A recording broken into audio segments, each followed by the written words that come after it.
কারো গর্ভে ছেলে বাচ্চা থাকলে শরীরের ব্যথার ধরন দেখে আপনি কিভাবে বুঝতে পারবেন যে গর্ভে ছেলে বাচ্চা আছে?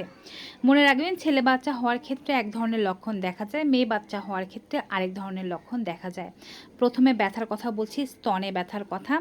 যদি আপনার গর্ভে ছেলে বাচ্চা থেকে থাকে তবে আপনার ডান স্তন বেশি পরিমাণে স্পর্শকাতর হয়ে যাবে, বেশি পরিমাণে ব্যথা অনুভব হবে এবং ডান স্তন একটু বেশি বড় লাগবে। মেয়ে বাচ্চার ক্ষেত্রে বাঁ স্তন বেশি বড় হয়, বাঁ স্তনে বেশি পরিমাণে ব্যথা অনুভব হয়।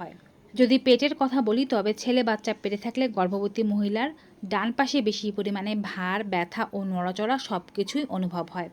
আর যদি মেয়ে বাচ্চা পেটে থাকে তবে সব কিছুই বাঁ পাশে বেশি পরিমাণে অনুভব হবে, বাঁ পাশে ভার লাগবে, ব্যথা লাগবে, এখানে বাচ্চা বেশি পরিমাণে নড়বে।